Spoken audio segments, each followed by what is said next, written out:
Hello students. पिछले lecture में मैंने आपको दो प्रकार के रफनेस टेस्टर के विषय में बताया था, जिसमें पहला पीजो इलेक्ट्रिक रफनेस टेस्टर था तथा दूसरा टेलर हॉब्सन टेलीसर्फ रफनेस टेस्टर था।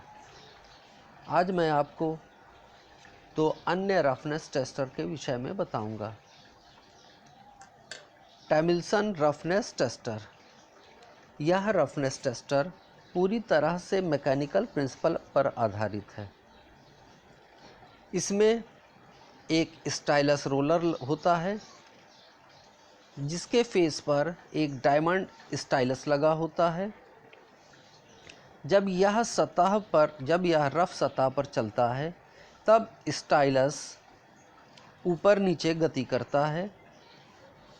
इस स्टाइलस के ऊपर नीचे चलने पर स्टाइलस से लगा हुआ रोलर भी ऊपर नीचे गति करता है तथा इस स्टाइलस से संबद्ध एक अन्य रोलर जो रोटरी रोलर होता है वह एक लीवर से जुड़ा होता है तथा यह रोलर पीछे से दो रोलरों द्वारा सपोर्ट किया गया होता है। ये दो रोलर फिक्स अवस्था में होते हैं,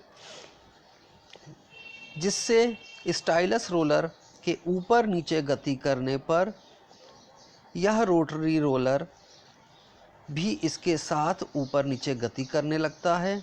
इसके ऊपर नीचे गति करने के कारण इससे संबंधित लीवर भी ऊपर नीचे गति करता है और लीवर के दूसरी ओर लगा हुआ रिकॉर्डर पेन रिकॉर्डिंग डिस्क पर सरफेस रफनेस को एम्प्लीफाई करके रिकॉर्ड करता जाता है। इसमें स्किड के रूप में एक लीफ स्प्रिंग का प्रयोग किया गया है, जिसके कारण स्टाइलस रोलर झटके से रफ सरफेस के अंदर नहीं घुसता। यदि लीवर की लंबाई कैपिटल L तथा लीवर से जुड़े रोटरी रोलर का डायमीटर D हो तो इसका मैग्नीफिकेशन कैपिटल L/D द्वारा दिया जाता है। इसके द्वारा प्राप्त मैग्नीफिकेशन 50 से 100 गुना तक प्राप्त होता है। इस यंत्र के द्वारा क्षैतिज दिशा में कोई आवर्धन नहीं होता। एबॉट प्रोफाइलोग्राफ। यहाँ पर एबॉट प्रोफाइलोग्राफ का एक चित्र दर्शाया गया है। यह रफनेस टेस्टर विद्युत चुंबकीय प्रेरण के सिद्धांत पर कार्य करता है। इसमें एक हेड होता है। हेड के अंदर एक परमानेंट मैग्नेट के बीच में ड्यूराल्यूमिन की ट्यूब पर एक कॉइल लपेटी होती है। इस ड्यूराल्यूमिन ट्यूब के दूसरे सिरे पर एक स्टाइलस लगा होता है।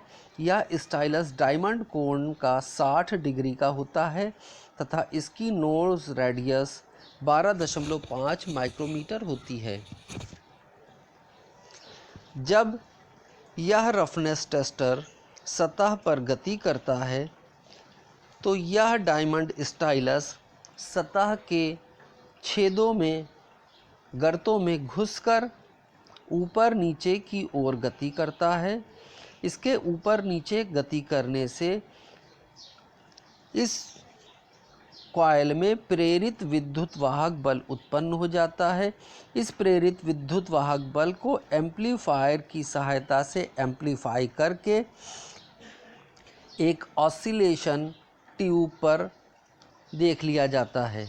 इस ऑसिलेशन ट्यूब के सामने एक मोटर ऑपरेटेड कैमरा लगा होता है जो इसके ऑसिलेशन को रिकॉर्ड करता चला जाता है।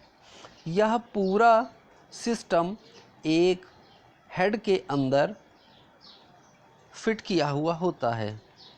इस हेड को सरफेस पर चलाने की व्यवस्था होती है।